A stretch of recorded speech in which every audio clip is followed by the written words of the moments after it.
গণতন্ত্রের কথা ইউনূসের মুখে ভাবা পায়। তুমি বাংলাদেশের মানুষের হাতে ছেড়ে দাও না যে আওয়ামী লীগ খুব খারাপ, ফ্যাসিস্ট ট্যাসিস্ট সব বুঝলাম, ওরা ইলেকশন কন্টেস্ট করুক আন্ডার এ ফেয়ার ইলেকশন, দরকার হলে ইন্টারন্যাশনাল সুপারভাইজার আনো, তারপরে দেখো তো আওয়ামী লীগ কটা সিট পায়। এই সরকার গঠনের পরে কোন দেশে কোন গণতন্ত্রে এত বড় বড় কথা, বিচার হবে, এর বিচার ওর বিচার, কি রিফর্মস হবে, আনইলেক্টেড গভর্নমেন্ট কোথায় এইসব করে?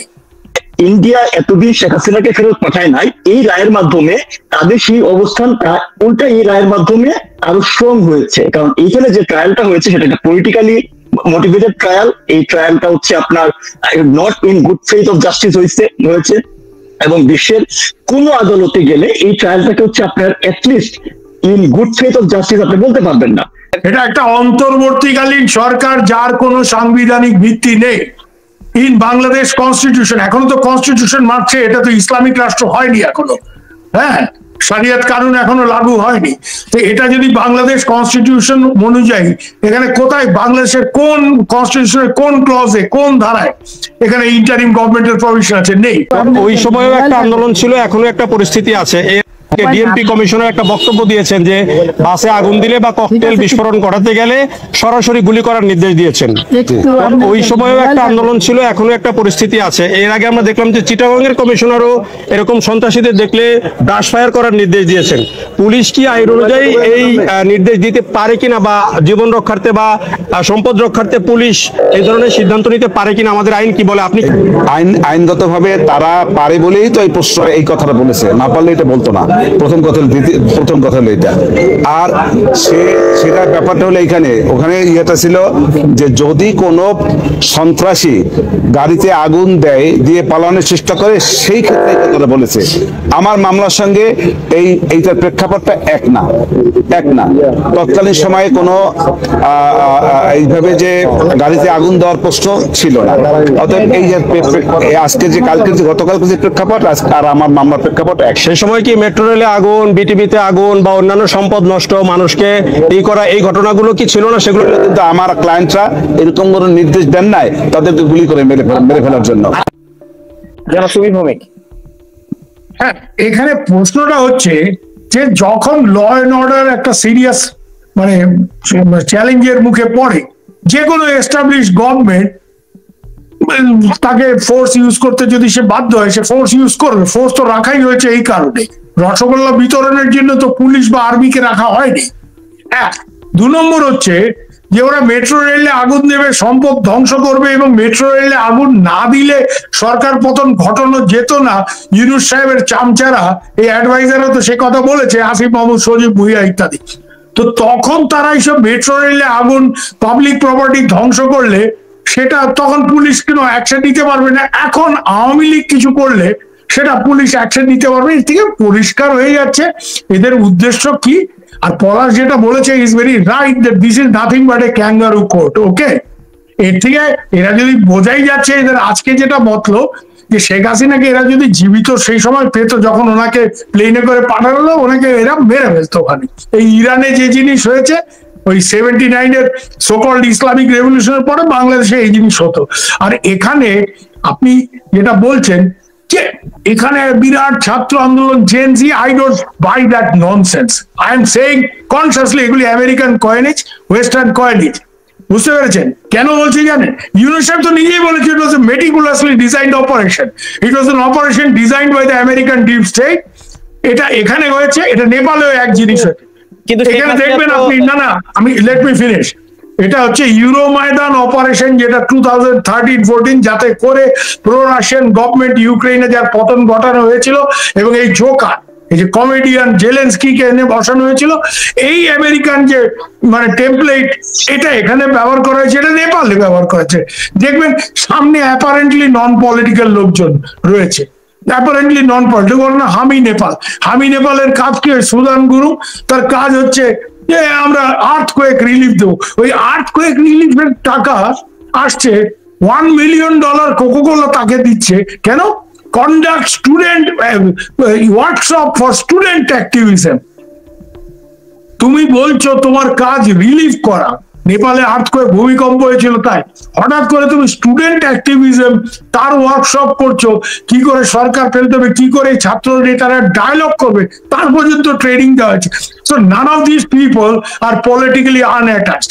এই যারা আপনি ছাত্র নেতা বেতা বলছে, এদের প্রত্যেকের পলিটিক্যাল ব্যাকগ্রাউন্ড আছে। There is no autonomous student politics in Bangladesh or in Nepal or even in West Bengal. এখানে প্রত্যেকে এভরিবডি ইজ পলিটিক্যালি অ্যাটাচড। কেউ শিবিরের লোক আজকে তো বেরোচ্ছে। হাসিনা আন্তর্জাতিক গণমাধ্যমের সাক্ষাৎকারে বলেছেন যে আমেরিকার কোনো হাত নাই, ডিপ স্টেট এবং আমেরিকা অথবা ডোনাল্ড ট্রাম্প অথবা জো বাইডেন। তো একটু যদি বিশ্লেষণ করে বলতেন। না, এখানে আমি পরিষ্কার শেখ হাসিনার আমি অন্তত 5টা-10টা ইন্টারভিউ বা স্টেটমেন্ট রিসেন্টলি এখানে কয়েকজন, একজন বাংলাদেশি, 2জন ইন্ডিয়ান সাংবাদিকের একটা বই বেরিয়েছে ইনশাআল্লাহ বাংলাদেশ, ওখানে তো পরিষ্কার উনি ইন্টারভিউতে বলছেন যে আমেরিকা পতন ঘটেছে। শেখ হাসিনা এটা কত বছর ধরে বলে আসছে, পলাশ ভাই জানে যে আমি যদি সেন্ট মার্টিন দিতাম তাহলে আমার সরকার পতন হতো না। আজকে উনি হয়তো ট্রাম্প সরকারের সাথে ওনার একটা লাইন আপ করার জন্য ওনার পুত্রের অ্যাডভাইসে উনি এইসব কথা বলছেন। উনি হয়তো বলার চেষ্টা করছেন যে এই গভর্নমেন্টের সেই নেই। কেন এটা বলছেন কেন জানেন? তুলসী গ্যাবার্ড, আমেরিকান ন্যাশনাল ইন্টেলিজেন্সের যে বস, উনি কিছুদিন আগে বলেছে we will no longer get involved in regime change. তার মানে কি? তার মানে আগে তো আমরা রেজিম চেঞ্জ করেছি, আর আমরা এটা করব না। ট্রাম্প সরকার এটা করবে না। সাবেক প্রধানমন্ত্রী শেখ হাসিনার ফাঁসির রায় ঘোষণার পর আজ দিল্লিতে নিরাপত্তা উপদেষ্টা বৈঠকে বসেছেন ঢাকার নিরাপত্তা উপদেষ্টার সাথে। সে কারণে আমি শুরুতেই সুবীর ভৌমিক আপনার কাছে জানতে চাইবো যে শেখ হাসিনার এই রায়ের পর ভারতে এই শীর্ষ 2 নিরাপত্তা উপদেষ্টার অজিত দোভালের সাথে এবং বাংলাদেশের নিরাপত্তা উপদেষ্টার এই বৈঠকটিকে আপনি কিভাবে দেখছেন, এবং এই রায় নিয়ে ভারত সরকারের যে বিবৃতি সেটিকে আপনি কিভাবে মূল্যায়ন করছেন? এখানে আমি যতটুকু জানি আজকে 2 নিরাপত্তা উপদেষ্টার যে কিছুক্ষণ কথাবার্তা হয়েছে, উনি তো এসছেন মূলত এই কলম্বো সিকিউরিটি কনক্লেভের জন্য, কিন্তু আজকে যেটা কথাবার্তা হয়েছে তাতে শেখ হাসিনার রায়, শেখ হাসিনার প্রত্যাবর্তন এইসব বিষয় নিয়ে আলোচনাই হয়নি। আজকে আলোচনা মূলত ফোকাস যেটা ছিল সেটা হচ্ছে টেরোরিজম, এবং বলা বাহুল্য এই প্রশ্নটা অজিত ডোভালই তুলেছেন। বিশেষ করে ভারতের যে কনসার্নটা, দুটো ব্যাপার, একটা হচ্ছে শেখ হাসিনা ক্ষমতার থেকে যাওয়ার পরেই বাংলাদেশে যে বিপুল পরিমাণে এই একেবারে কনভিক্টেড টেরোরিস্ট যারা ইসলামিক র্যাডিক্যালস যাদের ছাড়া হয়েছে, আনসারুল্লাহ বাংলা টিমের প্রধান জসিমউদ্দিন রহমানির মতো লোকজন, এবং এরপরে পাকিস্তান থেকে একেবারে ওয়েল নোন মানে পরিচিত লস্করে তাইবার লোকজন, হাফিজ সাহেদের কাছের লোকজন, তারা একবার নয় ইতিমধ্যে 2বার বাংলাদেশ সফর করে গেছে, এবং বিশেষ করে উত্তর বাংলাদেশ, ভারতের চিকেন নেকের কাছে ইত্যাদি। এই ধরনের প্রশ্ন এখন দিল্লিতে যে ব্লাস্ট হয়েছে তারও একটা বাংলাদেশ কানেকশন পাওয়া যাচ্ছে বলে ভারতীয় গোয়েন্দারা দাবি করছে। এই মডিউলের সাথে বাংলাদেশে, এবং হয়তো সন্দেহ করা হচ্ছে যে কিছু অস্ত্র ওই দিক থেকে মানে এক্সপ্লোসিভ ওই দিক থেকেও এসছে। এটা সত্যি মিথ্যার মধ্যে আমি যাচ্ছি না, কিন্তু দিজ আর কনসার্নস যেগুলি ইন্ডিয়ার কনসার্ন। অজিত ডোভাল স্যার এগুলি রেজ করেছে, এবং অজিত ডোভালকে আমন্ত্রণ জানিয়েছেন খলিল সাহেব ঢাকা যাওয়ার জন্য। সেটা উনি কবে যাবেন, কি হবেন, সেটা বাংলাদেশের নির্বাচনের আগে না পরে, নির্বাচন বা কবে হবে সেগুলি এখনো স্পষ্ট নয়, কিন্তু Ajit Doval has been formally invited, সেটা আমি জানি। ওনাকে বলেছেন আপনি ঢাকায় আসুন, এবং উনি সেটা গ্রহণও করেছেন। উনি বলেছেন যে আমি যাইনি, কিন্তু শেখ হাসিনা আজকের আলোচনায় উঠেছে বলে আমার জানা নেই। আর আপনি যেটা বলছেন যে ভারতের অ্যাটিটিউড কি, ভারতে এখানে একটা অল পার্টি কনসেনসাস আমরা লক্ষ্য করেছি শেখ হাসিনাকে ফেরানোর বিরুদ্ধে। সেটা সিপিএমই বলুন, বিজেপি বলুন, কংগ্রেসই বলুন। ভারতবর্ষে একটা ব্যাপার আপনি লক্ষ্য করবেন, জানেন তো, যখন ইম্পর্টেন্ট ফরেন পলিসি ইস্যু চলে আসে তখন কিন্তু জেনারেলি আমাদের দেশেরা নিজেদের মধ্যে যতই গন্ডগোল ঝুট ঝামেলা যাই থাকুক, তখন কিন্তু আপনি দেখবেন যে একটা কনসেনসাস তৈরি হয়েছে। এবং Sheikh Hasina is such a issue, Bangladesh is such a issue, এখানে কিন্তু পরিষ্কার আমরা একটা কনসেনসাস লক্ষ্য করছি। যে শেখ হাসিনার বিরুদ্ধে যে রায় এসছে এই রায়টা যথাযথ নয়, এটা রাজনৈতিক উদ্দেশ্য প্রণোদিত। এবং আপনি বিজেপির লোককে জিজ্ঞেস করুন, কংগ্রেসের লোককে, সিনিয়র লোকজন যাদের সাথে আমি কথা বলেছি, প্রথমে হচ্ছে বহিনজি, আর ওরা তো শেখ হাসিনাকে বহিনজি বলে, বহিনজি को वापस भेजने का कोई तुक नहीं बैठे, এই ক্লিয়ার এই ব্যাপারে। একমাত্র মমতা ব্যানার্জি, এটা একটু অদ্ভুত ব্যাপার, তৃণমূল বলছে না না আমরা তো আঞ্চলিক দল, আমরা এগুলি ফরেন পলিসি ম্যাটার, এর মধ্যে আমরা মাথা ঘামাই না। তো উনি ফরেন পলিসি নিয়ে মাথা ঘামান না, কিন্তু বাংলাদেশকে পানি দেওয়ার ব্যাপারে তখন উনি হইচই করেন। যাই হোক, তো এটা তৃণমূল কংগ্রেস এই লাইনটা নিয়েছে being a Bangali regional party, কারণ উনি লেখেন অল ইন্ডিয়া তৃণমূল কংগ্রেস, কিন্তু অল ইন্ডিয়াতে তো আর কোথাও কিছু নেই, বেঙ্গলে যা আছে। একমাত্র তৃণমূলই আমি দেখলাম যে বলেছে না এই ব্যাপারে আমাদের কমেন্ট করা ঠিক না, একটা ফরেন কোর্টের জাজমেন্ট মুক্ত। কিন্তু এছাড়া all the other major political parties including regional parties, তারা they are against Sheikh Hasina being sent back. এবং আমি যতটুকু জানি, যতটুকু আমার ধারণা এখন পর্যন্ত, আমার মনে হয় না শেখ হাসিনাকে ফেরত পাঠাবে কোনো অবস্থায় না, দে উইল ফাইন্ড। হ্যাঁ, আপনি যেমনটা বলছিলেন যে নিরাপত্তার ঝুঁকি নিয়ে দুই নিরাপত্তা উপদেষ্টার সাথে কথা হয়েছে দিল্লিতে, এবং আমরা বিজেপির একজন নেতা শুভেন্দু অধিকারীর এই, হ্যাঁ এটা প্রত্যাশিত। শুভেন্দু আগেও এই ধরনের কথা বলেছে, এবং এই জাজমেন্টটা কাল আসার পরপরই সে খুব অ্যাগ্রেসিভলি বলেছে যে এগুলি সব প্ল্যান করা, পাকিস্তানের পেছনে আছে। সেই কথা তো শেখ হাসিনার পুত্র সজীব ওয়াজেদ জয়ও বলেছে যে এই রায়ের পেছনে পাকিস্তানের একটা বড় হাত আছে। এবং সব থেকে বড় কথা হচ্ছে যে এবং মানে এই শুভেন্দু যেটা বলছে, আই এম নট সারপ্রাইজ। এই রায়ের পেছনে যদি পাকিস্তানের হাত থাকে, তাহলে কি যুদ্ধ অপরাধীদের রায়ের পেছনে ভারতের হাত ছিল?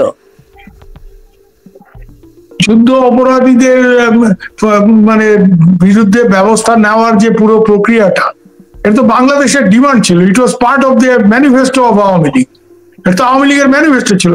এবং যুদ্ধ অপরাধীদের বিচার হোক, এটা তো বাংলাদেশের মানুষের দাবি ছিল ভাই।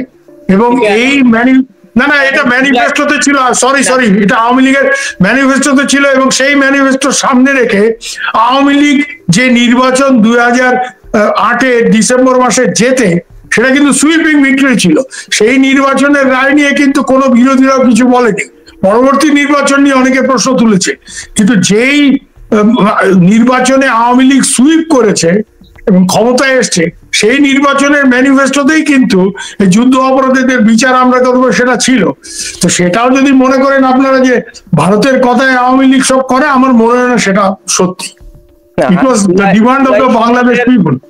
জুলাই সনদের যে মানে প্রস্তাবনা, এখানে শেখ হাসিনার বিচার এবং নতুন যে অন্তর্বর্তীকালীন সরকারের প্রধান প্রফেসর ডক্টর ইউনূস বলেছেন তার তিনটি প্রধান কাজের মধ্যে হচ্ছে, একটি হচ্ছে শেখ হাসিনার বিচার করা, আরেকটি হচ্ছে সংস্কার, আরেকটি হচ্ছে নির্বাচন। এই তিনটি প্রধান কাজ নিয়ে উনি অন্তর্বর্তীকালীন সরকার প্রধান হয়েছেন।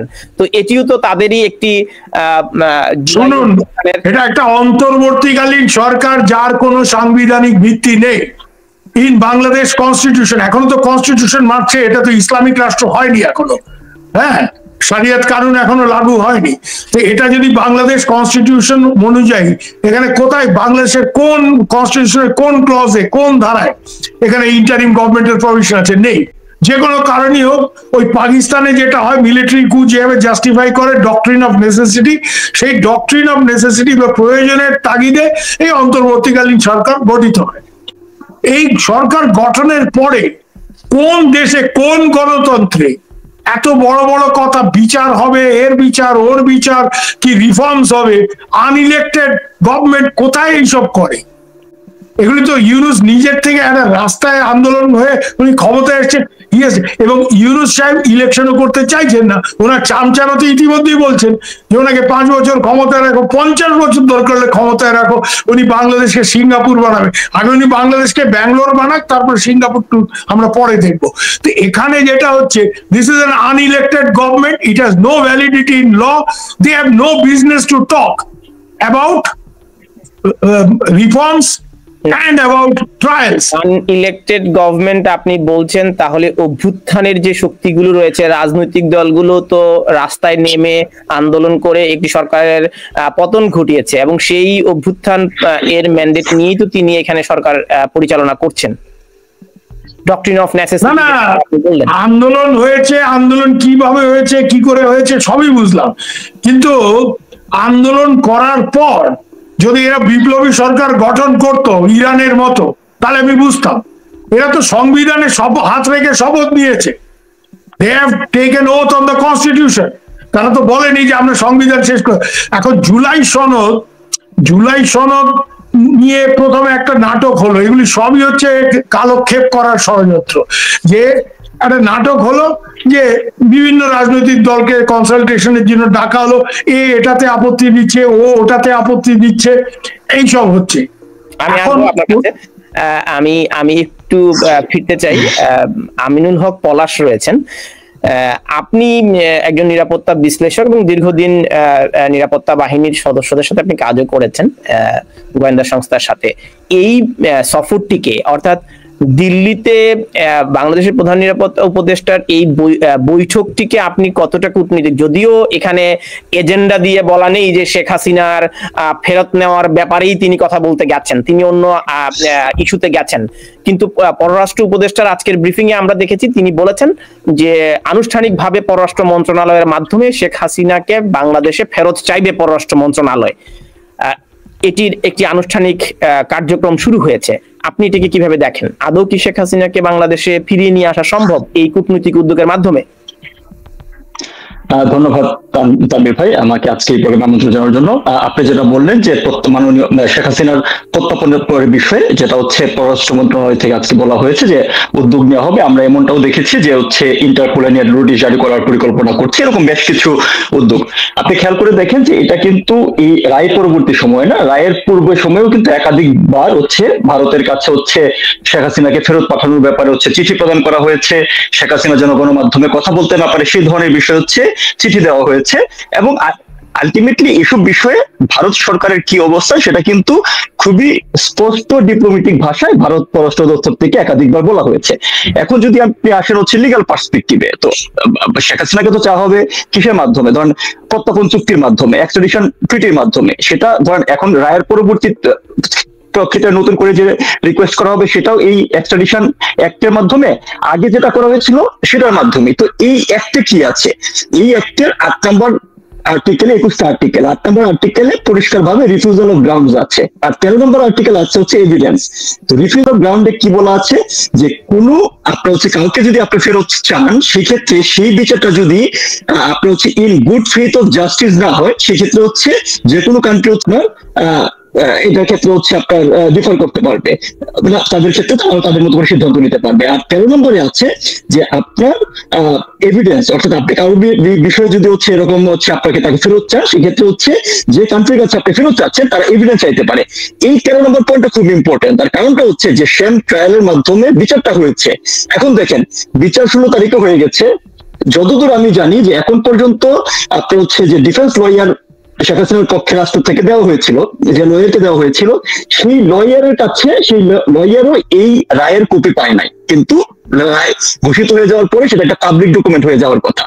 এখন যে ডকুমেন্টেশন বা যে এভিডেন্সের ভিত্তিতে যদি হচ্ছে আপনার এই বিচারটা করা হয়েছে, সেই এভিডেন্স গুলো যদি হচ্ছে আপনার মানে ইন্ডিয়া চায় যে ঠিক আছে তোমরা যে ট্রায়ালটা করছো সেটার এভিডেন্স গুলো কি সেটা আমরা একটু হচ্ছে দেখে তার উপর ভিত্তি করে যে আমাদের রিফিউজাল গ্রাউন্ডে আমাদের এই ট্রিটি অনুসারে যেটা আছে সেটা ফিট করে কিনা। তো যে কারণে ইন্ডিয়া এতদিন শেখ হাসিনাকে ফেরত পাঠায় নাই, এই রায়ের মাধ্যমে তাদের সেই অবস্থান উল্টা এই রায়ের মাধ্যমে আরো স্ট্রং হয়েছে। কারণ এইখানে যে ট্রায়ালটা হয়েছে সেটা একটা পলিটিক্যালি মোটিভেটেড ট্রায়াল। এই ট্রায়ালটা হচ্ছে আপনার not in good faith of justice হয়েছে, এবং বিশ্বের কোন আদালতে গেলে এই ট্রায়ালটাকে হচ্ছে আপনার at least in good faith of justice আপনি বলতে পারবেন না। 10 জুলাই হচ্ছে এই ট্রায়ালটা হচ্ছে আপনার চার্জশিট দাখিল করা হয়েছে, আজকে 16 নভেম্বর হচ্ছে আপনার কি বলে ট্রায়ালের রায় ঘোষণা করা হয়েছে। 126 দিনে এইরকম একটা মামলা, সেখানে তারা দাবি করছে যে 54 জন হচ্ছে আপনার 54 জনের সাক্ষ্য গ্রহণ করা হয়েছে। বিশ্বের ইতিহাসে কোন আদালতে এই 126 দিনের আপনার প্রেক্ষিতে আনটিল মিলিটারি কোর্ট এরকম ভাবে হচ্ছে আসলে একটা ট্রায়াল বা একটা হিয়ারিং প্রসিড করতে পারে না। এটা কম বেশি যারা হচ্ছে অ্যাটলিস্ট লিগাল, আমি লিগাল এক্সপার্ট না, বাট যেগুলো হচ্ছে ওপেন সোর্স থেকে পাওয়া যাচ্ছে এবং যেহেতু তারা নিজেরাই হচ্ছে এই রাইটটা হিয়ারিংটা হচ্ছে আপনার 1 ইয়ার করা হয়েছে, সেখানে হচ্ছে আমরা যে ধরনের বক্তব্য দেখেছি আপনার হচ্ছে আপনার শেখ হাসিনার আইনজীবী যেভাবে কথা বলছে বা যে ধরনের হচ্ছে আপনার উপন্যাস থেকে হচ্ছে আপনার পড়া হচ্ছে, দেওয়াল উপন্যাস থেকে সেই মানে আপনি যেই প্রসেসটার কথা বলছেন যে এটি খুব অল্প সময়ে দ্রুত রায়টি কার্যকর হয়েছে, বিশ্বের ইতিহাসে এমন নজির নেই। না, আমি সেটাই বললাম যে আপনি যখন হচ্ছে ভারতের কাছে কাউকে চাবেন, সেটা তো হচ্ছে আপনাকে ট্রিটি আন্ডারে চাইতে হবে। ভারত কিভাবে শেখ হাসিনাকে ট্রিট করেছে এটা তো ভারতের, যেটা হচ্ছে দাদা বলছিলেন যে ভারতে এটা অল পার্টি কনসেনসাসের মাধ্যমে তারা তাদের অবস্থান কিন্তু পররাষ্ট্র মন্ত্রণালয় থেকে একাধিকবার এটা বিষয়ে তাদের সুস্পষ্ট অবস্থান জানিয়েছে। কিন্তু বাংলাদেশের এন্ড থেকে যদি আপনি পররাষ্ট্র মন্ত্রণালয়ের মাধ্যমে ডিপ্লোম্যাটিক ইনিশিয়েটিভ নেন, সেটা আপনি কি হিসাবে নেবেন? সেটা তো আপনার সে হচ্ছে এক্সট্রাডিশন অ্যাক্টের আন্ডারে নিতে হবে, এবং সেটা ওই এক্সট্রাডিশন অ্যাক্টে যদি ফিট করে অনলি সেই ক্ষেত্রেই না ভারত হচ্ছে আপনার নেবে। আদার দেন দ্যাট হচ্ছে ভারত অতিথি হিসেবে ট্রিট করছে, আপনি তাকে বললেন যে অতিথিকে ফেরত দাও, সেভাবে তো আর হচ্ছে অন ডিপ্লোমেসি চলে না, তাই না? সো ভারত যেভাবেই মানে মাননীয় প্রধানমন্ত্রী যারা ট্রিট করে, বাংলাদেশ থেকে যখনই হচ্ছে বিষয়টাকে আপনার তাদের কাছে চাওয়া হবে এই এক্সট্রাডিশন টিটির মাধ্যমেই চাবে হয়তোবা, এবং চাইলে কেন ভারত এতদিন আসলে হচ্ছে প্রত্যাপন ঘটায় নাই সেটা বরঞ্চ এই রায়ের মাধ্যমে আরো হচ্ছে ক্লিয়ারলি আপনার হচ্ছে এস্টাবলিশ হয়েছে যে এই অবস্থায় ভারত যে মানে পজিশন নিয়েছিল শেখ হাসিনা বিরুদ্ধে, সেই পজিশনটা ঠিক। এই এক্সট্রাডিশনটা নিয়ে জনাব সুবীর ভৌমিকের একটু বিশ্লেষণ শুনে আমি আপনার কাছে ফিরছি। জনাব ভৌমিক, আমি যতটুকু এক্সট্রাডিশন অ্যাক্টটা জানি, যখন তারেক রহমানের ইন্টারপোলের মাধ্যমে রেড অ্যালার্ট জারি করা হয়েছিল, তখন আমি এই এক্সট্রাডিশনটা নিয়ে একটু পড়াশোনা করে জেনেছিলাম যে এক্সট্রাডিশন অ্যাক্ট অনুযায়ী উভয় দেশের জন্য যে চুক্তি থাকে, যার বিরুদ্ধে অভিযোগ তাকে সেই দেশ যদি আশ্রয় দিয়ে থাকে, তাহলে সেই দেশে আইনজীবী নিয়োগ করে তাকে মামলায় লোরেটি প্রমাণ করতে হবে, তারপর তাকে এক্সট্রাডাইট করতে হবে।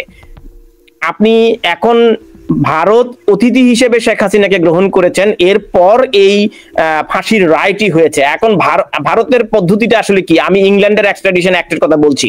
ভারতে কি শেখ হাসিনার বিরুদ্ধে মামলা করে এক্সট্রাডিশনের এই অপরাধটি ভারতের আদালতে প্রমাণিত হলে ভারত কি শেখ হাসিনাকে পাঠাবে? ভারতের এই এক্সট্রাডিশন অ্যাক্টটা একটু যদি আপনি আমাদেরকে বলেন, প্রসেসটা কি? এখানে দুটো ব্যাপার পরিষ্কার হওয়া দরকার। বলার সেটা বলেছে, is very right. Sheikh Hasina তো এখানে লুকিয়ে বোরকা পরে বর্ডার পার করে ঢোকেনি। She was sent here by the army of Bangladesh, okay, in view of a security situation, a serious security situation, যাতে করে শেখ হাসিনার জীবন বিপন্ন। তার পরিপ্রেক্ষিতে বাংলাদেশের আর্মি চিফ নিজেদের বিমান দিয়ে শেখ হাসিনাকে এই দেশে পাঠিয়েছেন। শেখ হাসিনাকে যখন এই দেশে তার বিমান প্রবেশ করছে, তার আগে পরিষ্কার বলতে হয়েছে ইন্ডিয়ান এয়ার স্পেসে যে বিমানটা ঢুকছে এটা Bangladesh military aircraft, but it is carrying the prime minister, she is seeking shelter in your country in view of A serious security situation, পরিষ্কার ভাবে বলেছে এটা। এবং তারপরে তো বাংলাদেশের আর্মি ওনাকে এখানে পাঠিয়েছে একটা বিশেষ একটা অবস্থায়, মানে একটা অবস্থা যেখানে ওনার সিকিউরিটি নিয়ে একটা বিরাট প্রশ্ন ছিল। এক, 2 নম্বর কথা হচ্ছে যে ভারতে উনি আছেন, এখানে ভারতে যেটা আপনি বলছেন ইংল্যান্ডে অত না, এখানে ভারত সরকার সিদ্ধান্ত নিতে পারে, কিন্তু এই সিদ্ধান্ত নেওয়ার ক্ষেত্রে, এবং আমি এটা জানি এই জিনিস হবে, ভারতে যদি কেউ কোর্টে চলে যায়, সুপ্রিম কোর্টে চলে যায়, এখানে অনুচ্ছেদ 6, আপনি যেহেতু আপনি ভারত বাংলাদেশের এক্সট্রাডিশন ট্রিটি 2013 যদি দেখেন, পলাশ নিশ্চয়ই জানে যে 6 অনুচ্ছেদ 6, এখানে যদি হোস্ট কান্ট্রি মনে করে যে এই রায় রাজনৈতিক উদ্দেশ্য প্রণোদিত, তাহলে কোনো ফেরত দেওয়ার বাধ্যবাধকতা ভারতের নেই, মানে এই ক্ষেত্রে ভারতের নেই। সিমিলারলি ভারতের কেউ যদি বাংলাদেশে থাকে এবং এই পরিস্থিতি হয়, বাংলাদেশও, মানে হোস্ট কান্ট্রি যদি মনে করে যে এই রায় উদ্দেশ্য প্রণোদিত রাজনৈতিক ভাবে, ফেরত নাও দিতে পারে, সেখানে due process of law follow রাজনীতিবিদদের ক্ষেত্রে এক্সাম্পশন রয়েছে এবং এটা এক্সেপশনাল কেসে যদি সেই অভিযুক্ত ব্যক্তি রাজনৈতিক ব্যক্তিত্ব হয়ে থাকেন তাহলে উভয় দেশের এক্সট্রাডিশন অ্যাক্ট। তো প্রধানমন্ত্রী তো রাজনৈতিক ব্যক্তিত্ব, 1 নম্বর। 2 নম্বর হচ্ছে এখানে ভারতে আমি কয়েকজন আইনজীবী জানি যারা হয়তো এই কাজ করবেন, মুভ করবেন শেখ হাসিনাকে যাতে ফেরত পাঠানো না হয়। হরিশ সালভেটালের মতো লোক, I am already in touch with them. এখানে ক্যানাডা যেটা করেছে যে ভারতের খালিস্তানি লোকজন ইন্ডিয়া এক্সট্রাডিশন চেয়েছিল, ওরা ইউএন ইন্টারন্যাশনাল যে কনভেনশন অন টর্চার ওটা সাইট করে যে we have reasonable basis to believe that এই ফেরত গেলে উনি টর্চারের মধ্যে পড়বেন, আমরা ওকে ফেরত পাঠাইনি। হ্যাঁ, এই হরদেব সিং নির্জা টিজার এই খালিস্তানি লিডারদের ক্ষেত্রে ক্যানাডা হ্যাজ ইউজ দিস, ইন্ডিয়াতে এটা ইউজ হতো। কিন্তু ইন্ডিয়া এটা কি করবে জানেন, আমি যতটুকু বুঝি ইন্ডিয়ান সিস্টেম, এখানে 2-1 আইনজীবী দাঁড়িয়ে যাবে এবং এখন ইন্ডিয়ান কোর্টে বা foreign lawyers can also come. হয়তো শেখ হাসিনার পক্ষে কোনো বাংলাদেশি আইনজীবী এসে দাঁড়িয়ে গিয়ে একদিকে এই কনভেনশন টর্চার ইনভোক করতে পারে, 2 নম্বর হচ্ছে এক্সট্রাডিশন ট্রিটির 6 নম্বর অনুচ্ছেদ ইনভোক করে বলবে যে ওনাকে ফেরত পাঠালে গিয়ে। এবং এখানে সারা পৃথিবীতে বিশেষ করে ওয়েস্টার্ন কান্ট্রিতে, আপনি ইংল্যান্ডে বসে আছেন জানেন যে ওরা এগেইনস্ট ডেথ পেনাল্টি, এখানে ডেথ পেনাল্টিটা দিয়ে আরো সর্বনা বাংলাদেশ মানে এই ইউনুস বাড়াবাড়ি করলে যা হয় আর কি। হ্যাঁ, তো ডেথ পেনাল্টি দিয়ে একটা ইন্টারন্যাশনাল ওপিনিয়ন যে she should not be sent back, already amnesty, UN, United Nations, human rights এর লোক বন্দি বিনিময় চুক্তিতে আমি বিএনপির বর্তমান ভারপ্রাপ্ত চেয়ারপারসন তারেক রহমান যখন এভাবে ইন্টারপোলের মাধ্যমে তাকে গ্রেফতারি পরোয়ানা জারি করেছিল তৎকালীন সরকার, তখনও যুক্তরাজ্যের বক্তব্য একই ধরনের ছিল, যেহেতু তার দেশে গেলে জীবন সংকট হতে পারে এবং ডেথ পেনাল্টির আশঙ্কা রয়েছে। গ্রেনেড হামলা মামলায় আপনি জানেন যে তার ডেথ পেনাল্টির সংখ্যা ছিল, তো সে কারণেই কিন্তু তাকে দেয়া হয়নি। Exceptional case in United Kingdom Abu কাতাদার ক্ষেত্রে, যে জর্ডানের নাগরিক ছিল আবু কাতাদাকে এক্সট্রাডাইট করেছিল একমাত্র। কিন্তু জর্ডান, এখানে আরেকটা ব্যাপার আমি আপনাকে বলি, যেহেতু ভারতবর্ষে একটা পলিটিক্যাল কনসেনসাস আছে, হ্যাঁ, এবং মোদি গভর্নমেন্ট এটা জানে যে এই ব্যাপারে অপোজিশন কেন সবাই তাকে সাপোর্ট করবে এবং যে কোনো কারণেই হোক, এখানে তো একটা ব্যাপার আছে, মানে ভারতের সব রাজনৈতিক দল, সে কংগ্রেস ক্ষমতায় থাক বা বিজেপি থাক বা যেই থাকুক বা জ্যোতিবাবুরা থাকুক, যখন থার্ড ফ্রন্ট ছিল, শেখ হাসিনার এদের সবার সাথে রিলেশন ইকুয়ালি গুড, তো এরা শেখ হাসিনাকে ফেরত পাঠাতে চায় না। এখন পশ্চিমী দুনিয়া চাপ সৃষ্টি করলে এক কথা, এখানে পশ্চিমী দুনিয়া চাপ সৃষ্টি করলে ভারত যেটা বলবে যে তোমরা ডেথ পেনাল্টি যার বিরুদ্ধে দেওয়া হয়েছে সেসব লোককে ফেরত পাঠাও না, তারেক রহমানকে পাঠাও নি।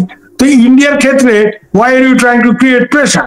ইন্ডিয়া এই ব্যাপারে মানে, আর ওই ওয়েস্টার্ন দুটো সাহেব দাঁড়িয়ে কি বললো, আমাদের লোকজন ওগুলি নিয়ে অত মানে মাথা ব্যথা নেই। We can stand back to them and talk back to them. একটু জাহিদুল হক পলাশের কাছে জানতে চাই, আপনি সেই সময়ে মানে আওয়ামী লীগের সময় আপনি নিরাপত্তা বাহিনীর গোয়েন্দা সংস্থার সাথে যুক্ত ছিলেন। হ্যাঁ, এখন তারেক রহমানের ক্ষেত্রে আমি কেন বারবার তারেক রহমানের উদাহরণটি দিচ্ছি, তারেক রহমানের ক্ষেত্রেও ইন্টারপোলের আদেশ জারি করা হয়েছিল, তারেক রহমানের ক্ষেত্রেও পররাষ্ট্র লন্ডনের হাই কমিশনের মাধ্যমে ব্রিটেনের তাকে ফেরত পাঠানোর জন্য দাবি করা হয়েছিল, কিন্তু ব্রিটিশ সরকার সেই উদ্যোগে সাড়া দেয়নি, যেহেতু ডেথ পেনাল্টির সুযোগ রয়েছে বা তার জীবন সংকট হতে পারে। ইভেন এখনো তারেক রহমান সাহেব বাংলাদেশে যাচ্ছেন না। তো সেই অবস্থায় শেখ হাসিনার বাংলাদেশে ফিরিয়ে নিয়ে আসার জন্য আদৌ এই কূটনৈতিক এই কথাবার্তাগুলোকে কি আপনার কাছে মনে হয় শুধুই মাত্র রাজনৈতিক বাক্যালাপ? তানভীর ভাই, আমি এক্স্যাক্টলি এই পয়েন্টে কথা বলতে যাচ্ছিলাম। আপনি একদম আই ডোন্ট নো যে কিভাবে আপনি আমার মনের কথা বুঝতে পেরেছেন, যে আসলে আলাপটা হচ্ছে এই জায়গাতে এখন আসা উচিত। শুধুমাত্র এই কূটনৈতিক তৎপরতার আলাপটা যে রাজনৈতিক বাক্যালাপ তাই না, আপনি যদি দৃশ্যমান ভাবে দেখেন যে এই যে ট্রায়ালটা করা হয়েছে এটাও আসলে পুরোপুরি রাজনৈতিক। তার কারণটা হচ্ছে যে আপনি দেখেন যে বিভিন্ন হিউম্যান রাইট অর্গানাইজেশন গুলো যে ওপিনিয়ন দিয়েছে, তারা তাদের মতো করে হচ্ছে বিভিন্ন নেগেটিভ ওপিনিয়ন দেয়, কিন্তু একটা কথা কিন্তু হচ্ছে খুব স্পষ্টতই সবাই বলেছে, যেভাবে দ্রুততম সময়ে এই ট্রায়ালটা শেষ করা হয়েছে এটা কোনো ফেয়ার ট্রায়ালের প্রসেস হতে পারে না। তো আপনার হচ্ছে যে আগেকার সময়ের যে আপনি যেহেতু তারেক রহমানের হচ্ছে উদাহরণ আনলেন, আমি এর সাথে রিলেভেন্টলি আরেকটু বলি যে বাংলাদেশে যখন বিভিন্ন বিচার ব্যবস্থা এই ডক্টর ইউনূসের এগেইনস্টেও কিন্তু হচ্ছে 3টা মামলা বাংলাদেশের কোর্টে হচ্ছে চালু ছিল। এখন আপনি টাইমিংটা দেখেন, 21 আগস্টে গ্রেনেড হামলা হয়েছে হচ্ছে আপনার 2004 সালে 2008, এবং সেটার মামলাগুলো প্রসিডিউর শুরু হয়েছে হচ্ছে 111 পরবর্তী কেয়ারটেকার গভর্নমেন্টের আমলে, এবং পরবর্তী আওয়ামী লীগ টেনিয়রে এই মামলাগুলোর প্রসেস চলেছে। প্রতিটা মামলা কত দীর্ঘদিন ধরে চলেছে আপনি খেয়াল করেন। ফর ইনফরমেশন আমি এখানে বলি যে ডক্টর ইউনূসের যে ট্যাক্স কেসের মামলায় যেটাতে উনি হেরে আপনার হচ্ছে 15 কোটি টাকা হচ্ছে ট্যাক্স দিয়েছেন, সেই মামলা শুরু হয়েছে 2015-এ, সেই মামলা শেষ হয়েছে 2023-তে। 8 বছর লেগেছে, 8 বছর লেগেছে। এখন আপনি দেখেন যে এই এবং এটার প্রতিটা পরবর্তী কিন্তু হচ্ছে ইন্টারন্যাশনাল কমিউনিটি থেকে, বিভিন্ন নোবেল লরিয়ট থেকে, বিভিন্ন ধরনের হচ্ছে সরকার প্রধান থেকে বিবৃতি এসেছে ডক্টর ইউনূসকে হয়রানি করার। তো 15 কোটি টাকা ট্যাক্স ফ্রডের মামলায় 8 বছর ধরে চলা, এটা বিশ্বের কোথায় আপনি পাবেন? একইভাবে ওনার বিরুদ্ধে যে শ্রম আদালতের মামলাটা হয়েছিল, সেটা হয়েছিল হচ্ছে আপনার 2021 সেপ্টেম্বরে। সেই মামলা রায় হয়েছে 2004-এ, যেখানে শ্রম আদালতের মামলা সবগুলোই হচ্ছে লেবার কনভেনশন অনুসারে 1 বছরের ভিতরে সেটেল করতে হয়। সেই মামলা 3 বছর চলেছে। দুদকের যে মামলাটা হয়েছিল, সেই মামলাটা হয়েছিল 2022 সালে, সেই মামলাটা 2024-এর জানুয়ারিতে শুধু চার্জশিট হয়েছে, এবং আগস্টে এসে এই ডক্টর এই অন্তর্বর্তী সরকার গঠিত হওয়ার পর থেকে কিন্তু সকল মামলা থেকে হচ্ছে খুব দ্রুততর সময় হচ্ছে এক্সামশন নিয়ে নেওয়া হয়েছে।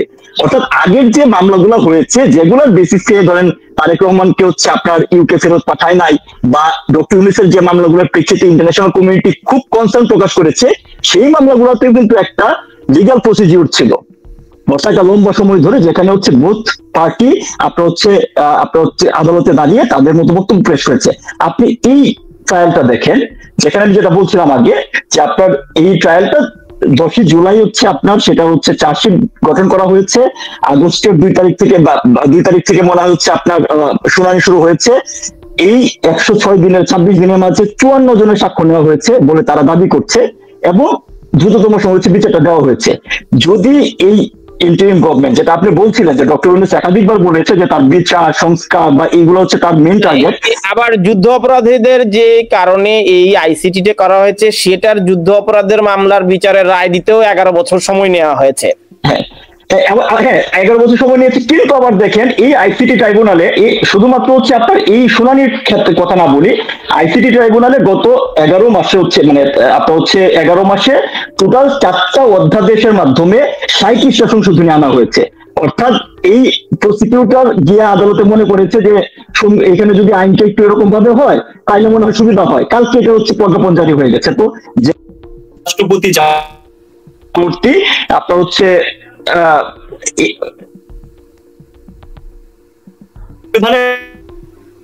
পাস না হয়, সেটা কিন্তু হচ্ছে নাল এন্ড ভয়েড হয়ে যায়। সো আলটিমেটলি তো হচ্ছে যে জিনিসটা চলছে, এটা মানে এখানে যে ট্রায়ালটা করা হয়েছে, যে এই ট্রায়ালটা শুধুমাত্র ইন্ডিয়ার কোর্টে কারণ বিশ্বের যে কোনো কোর্টে আমি মনে করি না হচ্ছে এই ট্রায়ালটার কোনো ধরনের হচ্ছে আপনার আসলে ভিত্তি আছে। এখন আপনি যে প্রশ্নটা করলেন যেটা আসলে রাজনৈতিক বাক্যালাপ কিনা, এই ট্রায়ালটা যদি হচ্ছে প্রপারলি আপনার চালু করা মানে আপনার হচ্ছে কন্ডাক্ট করা হইতো, সেই ক্ষেত্রে কিন্তু হচ্ছে আপনার এই তাদের উদ্দেশ্য বা তাদের হচ্ছে টার্গেটটাকে হচ্ছে মানে উদ্দেশ্যটাকে হচ্ছে আপনি একটা কাইন্ড অফ সাপোর্ট করতে পারতেন, বা তাদের উদ্দেশ্যটা দৃশ্যমান হইতো। এসেছে আপনি যদি এই প্রশ্নটি নেন, এনসিপির চাহিদা ছিল নির্বাচনের আগে বিচার করতে হবে, ডক্টর ইউনূস বিচার করছে, এই হলো কাহিনী। তো আপনার দুনিয়ার কোথায় আছে যে কারো চাহিদা অনুসারে হচ্ছে আপনার ডেট ধরে বিচার হয়? তো এটাই যদি হয়ে থাকে, সেই এই স্টেটমেন্টটাই তো একটা ফলস স্টেটমেন্ট, যেখানে আসলে কোনো বিচার হয় নাই। এটা এখানে হচ্ছে উদ্দেশ্য প্রণোদিত ভাবে হচ্ছে একটা রাজনৈতিক হচ্ছে অ্যাক্টিভিজম করা হয়েছে, যে অ্যাক্টিভিজমের মাধ্যমে পলিটিক্যাল একটা পার্টিকে হচ্ছে আন্ডারমাইন করার চেষ্টা করা হয়েছে, ক্রিমিনালাইজ করার চেষ্টা করা হয়েছে। যদি না হইতো তাহলে হচ্ছে এই রায়টা হইতো না। এবং শুধুমাত্র এই রায় কেন্দ্রিক না, আমার যেটা মনে হচ্ছে যে এই রায় কেন্দ্র করে পুনরায় আছে শেখ হাসিনাকে ফেরত চাওয়া, এটা নিয়ে হচ্ছে বাদানুবাদ করা। এবং এটার ক্ষেত্রে দেখেন অলরেডি বাংলাদেশের কিছু পলিটিক্যাল পার্টি ও যে গণ অধিকার পরিষদের রাশেদ বলছে হচ্ছে যে যদি শেখ হাসিনাকে ফেরত না দেওয়া হয় তাহলে ভারতের সাথে কূটনৈতিক সম্পর্ক থাকবে না। এই যে এই ধরনের যে বক্তব্য, আপনি যদি খেয়াল করেন যে গত 15 মাসে খুবই উদ্দেশ্য প্রণোদিত ভাবে এন্টি ইন্ডিয়ান রেটরিকটা বাংলাদেশে স্ট্রংলি এস্টাবলিশ করার চেষ্টা করা হচ্ছে। এখন আমার পয়েন্ট হচ্ছে কিরকম, আপনি ভারতকে পছন্দ করবেন কি করবেন এটা টোটালি আপনার অপশন, কিন্তু আপনার দেশের ভালো তো আপনি চিন্তা করবেন। এই ইন্টেন্ডে আপনি ডক্টর ইউনূসের সফরসঙ্গী হিসাবে হচ্ছে জাতিসংঘে গিয়ে হচ্ছে আপনার জামাতে নাইবে আমি তাহির বলে আছে তাদের 50 লাখ লোক হচ্ছে যুদ্ধ করার জন্য রেডি। সো ভারত কি কখনো বলেছে যে তারা আসলে যুদ্ধ করতে চায় বা এরকম কোন ধরনের সিচুয়েশন এরাইজ হয়েছে? বা এই চিকেন নেক নিয়ে হচ্ছে একাধিকবার ডক্টর ইউনূস হচ্ছে আপনার বক্তব্য দিয়েছে যে ভারতের চিকেন নেকের 7 সিস্টার হচ্ছে আপনার শান্ত থাকবে না। এই ধরনের কথাবার্তা কেন হচ্ছে? আমার কাছে মনে হয় যে আসলে আমাদের এখন হচ্ছে আপনার হচ্ছে এলিফ্যান্ট ইন দ্য রুম কে হচ্ছে আপনার অ্যাড্রেস করা উচিত। আপনি খেয়াল করে দেখে যে সময় হচ্ছে এই বিচারটা দেওয়া হয়েছে ঠিক একই সময় হচ্ছে বন্দর বিদেশিদের কাছে হচ্ছে তুলে দেওয়া হয়েছে, যেটাকে তারা খুব সুন্দর মতো হচ্ছে আপনার কেমোফ্লেজ দিয়ে বলছে যে এনডিএ হচ্ছে আপনার এনডিআর আলোকে এটা সত্য বলা যাবে না, কিন্তু দেশের জন্য খুব ভালো হয়েছে। তো দেশের জন্য যে জিনিসটা ভালো হবে সেটা হচ্ছে আপনার জনগণের কাছে পৌঁছায় দিতে সমস্যাটা কোন জায়গায়? তারপর হচ্ছে আপনার দেখেন যে ওই রিজনাল সিকিউরিটি যে ইস্যুগুলো আছে সেই ইস্যুগুলো কিন্তু খুবই দৃশ্যমান। তো আমি যেটা সামারাইজ করবো এরকম ভাবে যে এই বিচারটা শুধুমাত্র যে দ্রুততার কারণে হচ্ছে প্রশ্নবিদ্ধ তা না, এই বিচারটা যেভাবে কন্ডাক্ট করা হয়েছে এবং বিচার পূর্ববর্তী সময়ে এবং বিচার চলাকালীন সময়ে যেভাবে স্টেটমেন্ট দেওয়া হয়েছে, ডিফেন্স লয়ার বলেন, তাদের হচ্ছে প্রসিকিউটরের পক্ষ থেকে বলেন, বিভিন্ন পলিটিক্যাল আপনার হচ্ছে জনরা থেকে যে ধরনের বক্তব্য বলেন, সেটাকে আসলে হচ্ছে কোনো ন্যায় বিচার বা আসলে প্রপারলি বিচার করার উদ্দেশ্য তাদের ছিল বলে মনে হয় না। মনে হয় না বলে এটা হচ্ছে ইন্টেনশনালি তার হচ্ছে লয়ারের একটি কথা, আজকে গত দুদিন ধরে উনি রায়ের পর তিনি খুবই কষ্ট পেয়েছেন, কিন্তু তার হাসি মাখা মুখ দেখে সারা জাতি এটাকে নিয়ে খুব ভাইরাল হয়েছে তার হাসিটা। তিনি একজন ডিফেন্স লয়ার, তিনি শেখ হাসিনার ডিফেন্স লয়ার, এবং তিনি রায়ে কষ্ট পেয়েছেন কিন্তু তার মুখে ছিল হাসি। এবং একটা বক্তব্য, উনি একটা ডিফেন্স উইটনেস প্রডিউস করেননি, 54 উইটনেস এগেইনস্ট শেখ হাসিনা। উনি এমন ডিফেন্স লয়ার যে উনি 126 দিন যেটা পলাশ বলছে যে তার মধ্যে একটা ডিফেন্স উইটনেস এত বড় দেশে উনি প্রডিউস করেননি। তার থেকে বোঝা যায় হোয়াট ওয়াজ দ্য ইন্টেনশন। এখানে পরিষ্কার ব্যাপার, এটা ডোমেস্টিক পলিটিক্স এর জন্য করা হচ্ছে। আর এখানে কিন্তু ইউনূস একটা উইন উইন সিচুয়েশন ক্রিয়েট করার চেষ্টা করছে। উনি চাইছেন যে এই রায়ের মাধ্যমে আওয়ামী লীগের দেয়ালে পিঠ থেকে গেছে, আওয়ামী লীগ যদি এখন হিংসাত্মক কোনো কার্যকলাপ করে এটাকে ইস্যু করে উনি ইলেকশনটাকে পিছিয়ে দেবেন, বলবেন যে আর ইলেকশন করার মতো পরিস্থিতি নেই ইত্যাদি।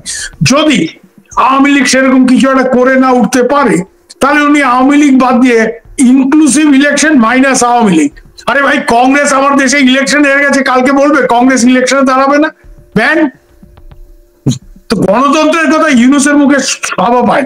তুমি বাংলাদেশের মানুষের হাতে ছেড়ে দাও না যে আওয়ামী লীগ খুব খারাপ, ফ্যাসিস্ট ট্যাসিস্ট সব বুঝলাম, ওরা ইলেকশন কন্টেস্ট করুক আন্ডার এ ফেয়ার ইলেকশন, দরকার হলে ইন্টারন্যাশনাল সুপারভাইজার আনো, তারপরে দেখো তো আওয়ামী লীগ কটা সিট পায়। আজকের বাজারে আমি বলতে পারি তো, আজকের বাজারে এই অবস্থায় এই গভীর দুর্দিনেও আওয়ামী লীগ যতই ফ্যাসিস্ট যাই বলো, আওয়ামী লীগের 35-40% ভোট আছে, ভোটার আছে বাংলাদেশে। আওয়ামী লীগ ইজ নট ওই চরমনায়ের পীরের ওইসব কি ওইসব পার্টি নেজামে অমুক অমুকে তমুক, ইভেন জামাত ইসলাম কয় পার্সেন্ট ভোট আছে।